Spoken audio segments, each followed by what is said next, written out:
Part 2. Azure Moon. Verdant Rain Moon. Our chosen paths.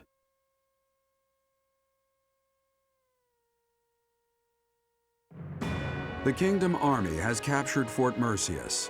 Managing troops from the now stable Western Kingdom and former Alliance territory, the Kingdom Army returns to Garreg Mach to regroup and reorganize its forces. With sufficient might to challenge the Empire, the Kingdom Army finalizes their plans to march on Enbar, the Imperial capital.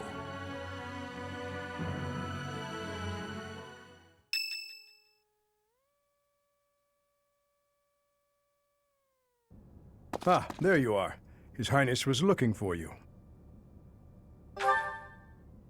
He's gone ahead and started interrogating the prisoner, Viscount Kleiman's man. He said he'd like for you and I to be present as well. Will you come with me?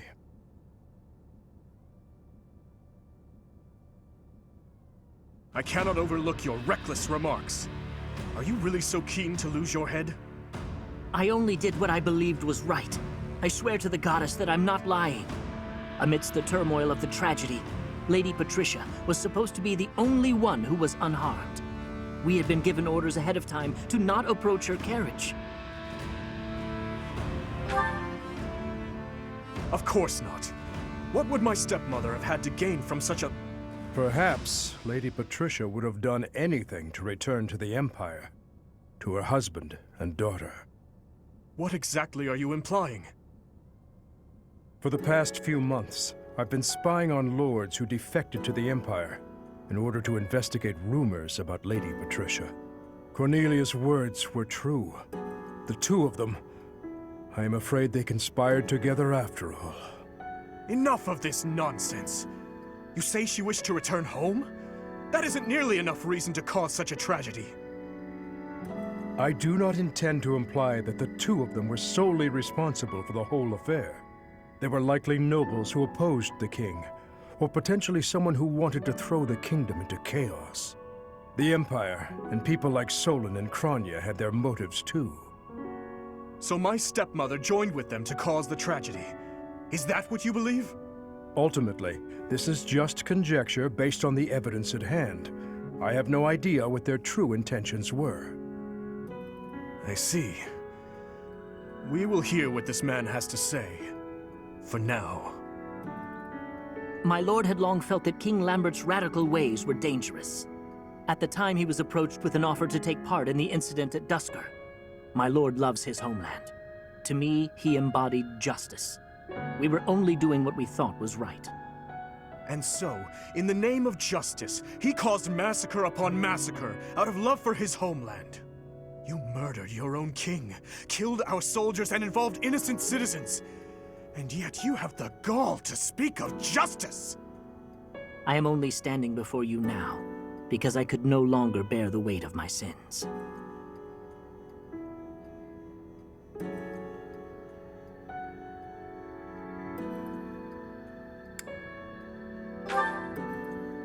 No, I accept your hatred and even the punishment of death, but I still believe it was a massacre in the name of justice. Gilbert, lock this man in his cell. Are you not going to kill him? I will make that decision once I have had time to consider this man's definition of justice. Yes, Your Highness.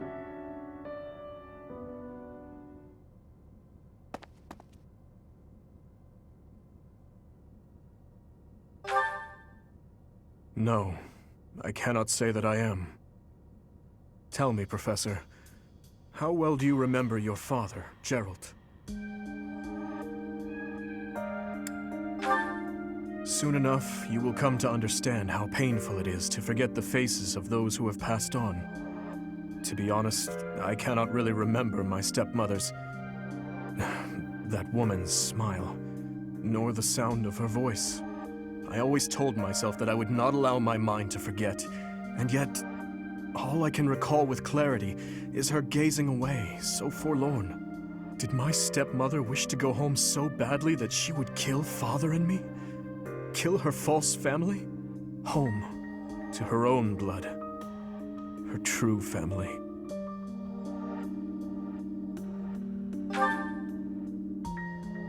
suppose it doesn't make any difference now. I am asking you questions you could not possibly know the answer to. I am finished with thoughts like that. I am finally able to go on living without clinging to hate. If I truly treasure those who have died, then I must earnestly atone for my sins. Father, Glenn, all of the soldiers who have fallen, the people of Duscur who still suffer persecution. The only atonement I can offer them now is to take responsibility for this broken kingdom that has been entrusted to me.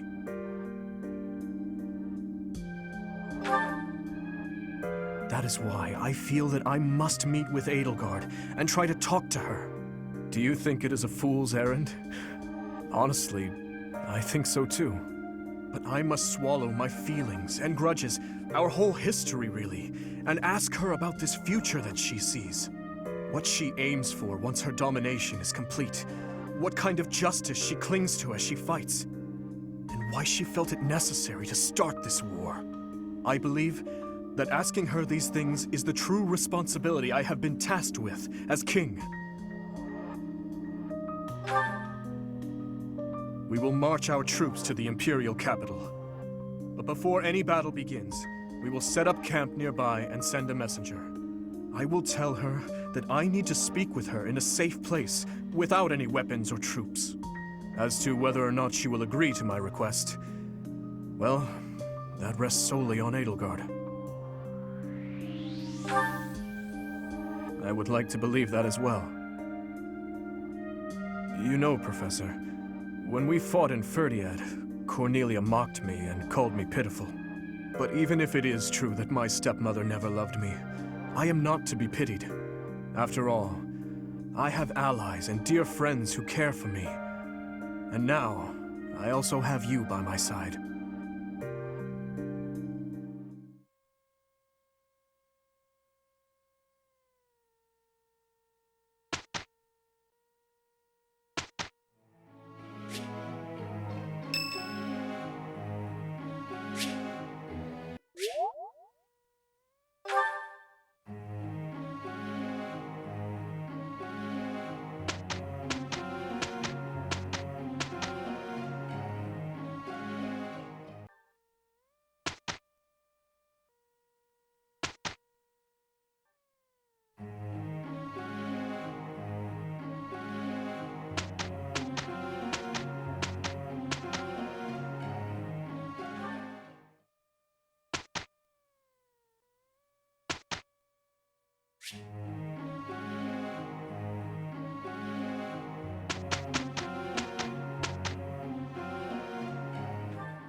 Your Highness, thank you for everything.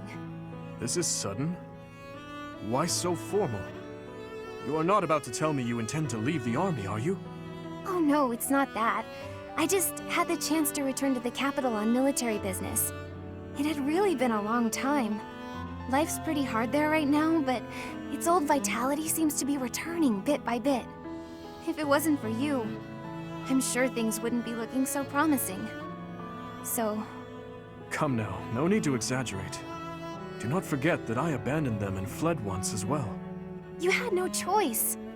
If you had remained in the capital, you would have been killed. If you keep thinking so dark and gloomy, you're gonna end up looking just like Father. Annette, you probably do not realize, but over those 5 years, I took many, many lives. I slaughtered generals and officials alike with brutality you would scarcely think a human was capable of. And as I have intensified my fight with the Empire, how many people have fallen in the capital? My hands are already dripping with blood. I cannot be forgiven. You really are a lot more like Father than I am. Before Father left us, he used to say similar things.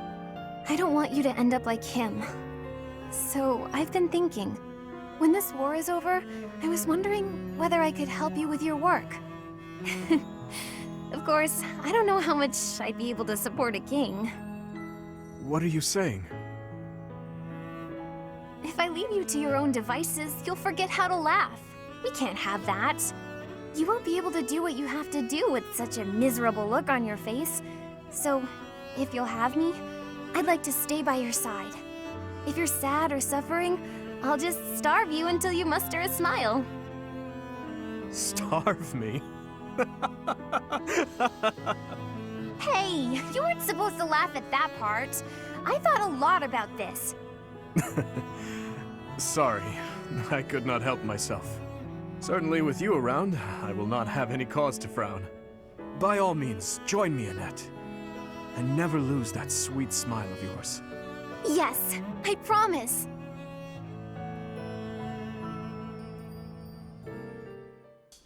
Your Highness, it falls to me once more to instruct you in the ways of battle. It does not befit a leader to fight on the front lines. I would ask that you refrain from such conduct in the future. I have not had to weather your lectures in many a year, and here I thought you were avoiding me. That is a separate matter. You have a duty to consider the value of your own life. Your words ring true, of course. I admit, I was a bit careless out there. However, I have always been a man who is good for nothing but war. To best support our cause, I must carve a path through the battlefield with my own hands. I truly believe that will lead us to victory. Why the dark expression, Gustav? Do my words trouble you so? You remind me of your father. His Majesty once said the same thing more than a decade ago, during the Northern Campaign. In you, I see his manner and I hear his words. You grow more like him with each day's passing. And in you, I am reminded of my failure and my duty to him. I do not wish to speak of that matter. As I said before, I feel no resentment toward you. Even so, you have changed since that fateful day, Your Highness. Perhaps too much. I worry that in your pain, you have locked away your true feelings. Your passion is dulled, and your vigor faded. You want to hear my true feelings, Gustav? Then let me ask you this. Why did you save my life that day? Why did you not allow me to die along with the others? If you truly wish to atone for your sins, then take my life, here and now! You would ask me to perform the unthinkable. You are the future of Fargus. Your kingdom needs you alive. That I was able to save you is my only sense of salvation. Your Highness, I repeat myself. Consider the value of your own life. If you continue risking all, be it on the battlefield or by issuing mad orders such as this, I will be forced to save you from yourself. I see. So, you will continue to protect and serve me, will you? In that case, when I assume the throne, I will order you to work for me in the kingdom. Your Highness, no, please. My father would be happy to see such a day. Perhaps I will ask you to instruct me further in the ways of battle, when that time comes. If I wish to atone for my sins, I must take your life? Deception has never been your strong suit, Dmitri. Or do you think I cannot see? You must know I would take my own life before I let anyone harm you.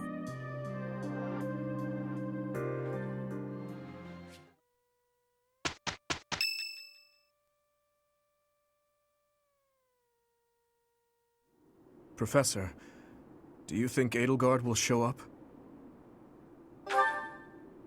Well, well.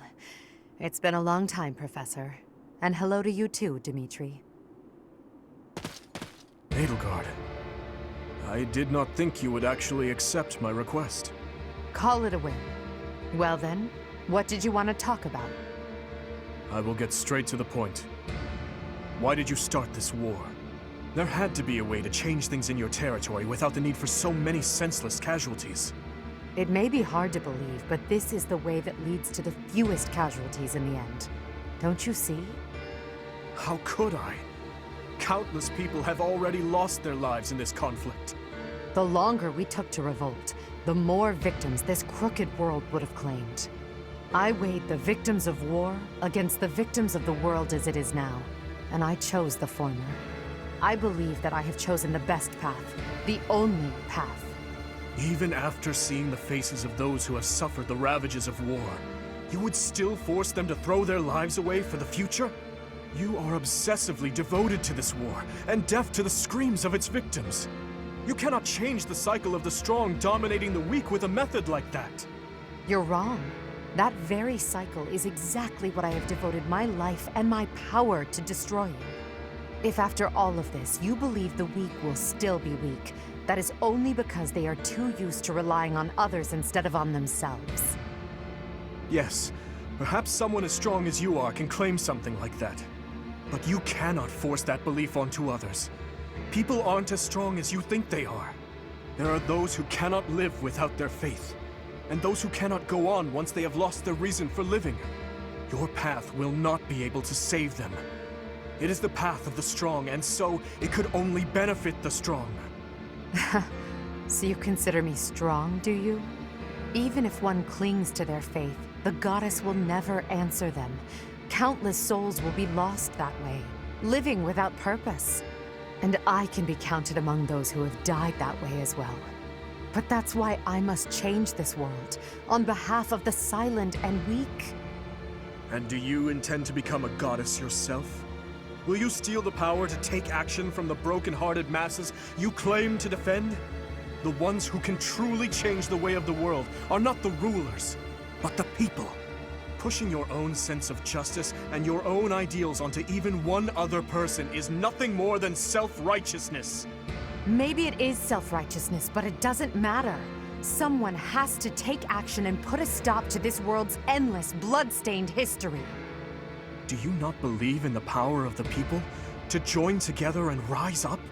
Humans are weak creatures, but they are also creatures who help each other, support each other, and together find the right path. I have learned that humans are capable of all that from the professor, and from everyone in my life. I doubt a highborn person like yourself could know how the poor feel or what motivates them. This is nonsense, though I'm finally starting to understand how you feel. But that makes it even clearer to me that we can never fully understand each other. I feel the same. I finally understand. What you believe is right. Goodbye, Dimitri. Wait, Edelgard. There is something I must give you. This is for you. Use it to cut a path to the future you wish for. And I will rise up to meet you there. Elle?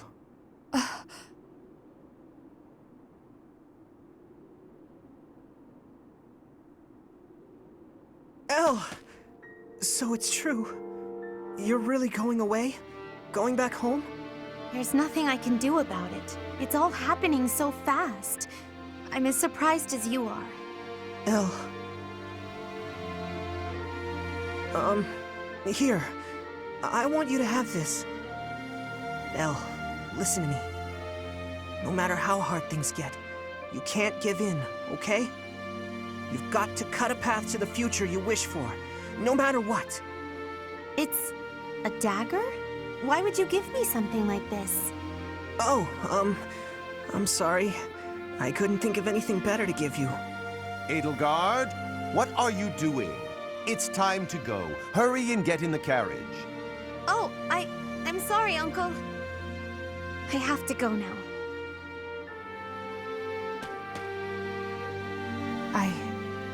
I remember now. You gave me a dagger all those years ago. I'm still sorry about that. I should have given you something that would have made you happier. Perhaps. At the time, I was quite flustered by such a dangerous gift. I left without giving you a proper response. And that was the last time we saw each other. True. It is a sweet memory, with a bitter ending. I'm afraid it will do no good to reminisce, Dimitri. That girl you knew back then is gone. As good as dead. But I'll tell you now what I wasn't able to tell you back then. Thank you, my dear forgotten friend. Because of you, I never lost my heart. As for the future, that will be decided in battle. King of Fargus, as the Emperor, I shall await your arrival in Inbar.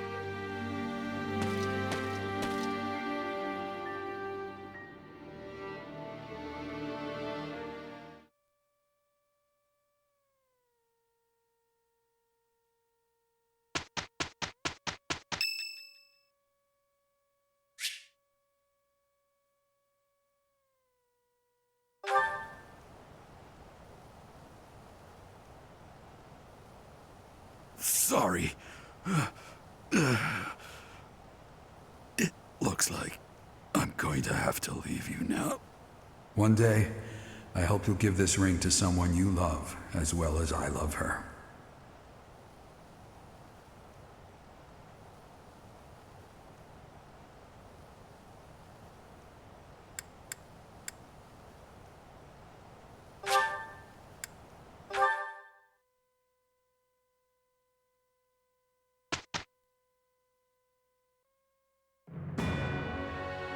The Kingdom Army, having gathered new troops and significant strength, commences its march towards the imperial capital of Enbar. In response to their movements, Emperor Edelgard orders her trusted retainer, Hubert, to the front lines to meet the Kingdom Army head-on. The two forces clash in the city's streets.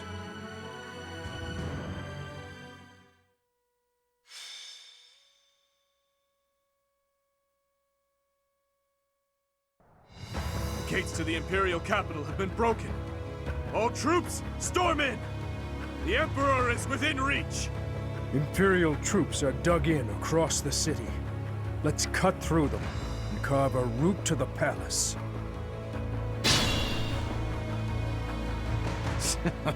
The Savior King arrives, hands red with blood. Let's give him a royal welcome. Artillery! Once the enemy is in range, fire at will. Reinforcements will fly in shortly. Keep your focus and hold steady until they arrive.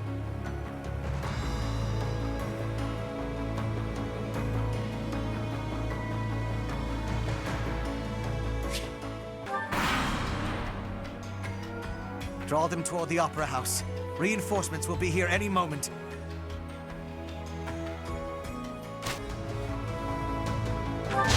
Here is something to believe in! There's no turning back now. So they've stopped our reinforcements. We will need to thin their numbers as well, or else. If House Varley's troops arrive in time, we may be able to flank the Kingdom's army.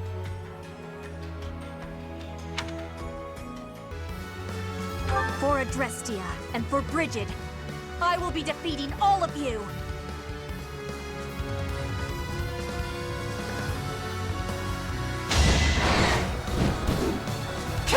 No use!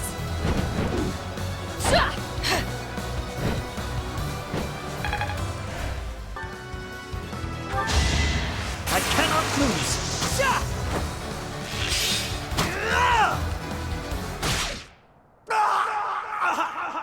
We must place our faith in Her Majesty.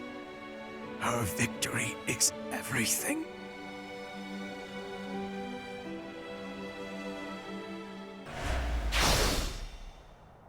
It's over.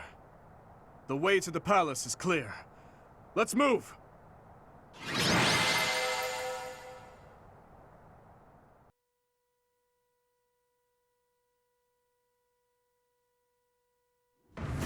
Send your platoons to capture Enbar.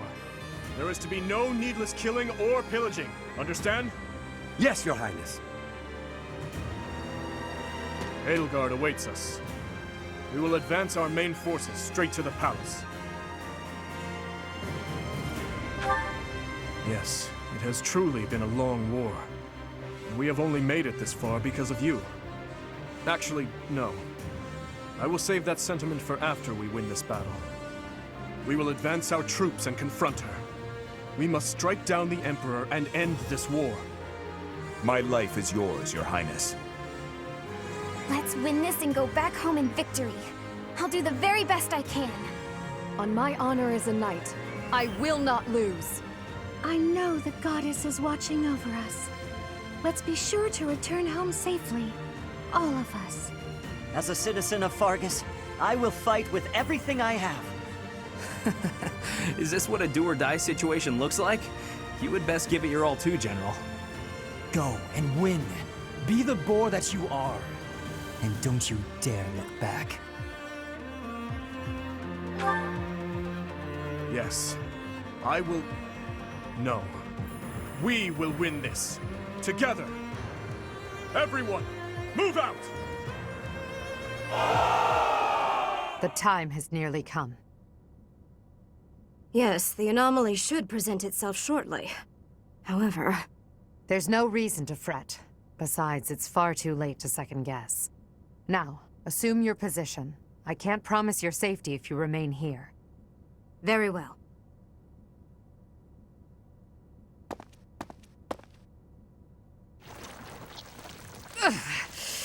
This pain is nothing, compared to what I have already suffered.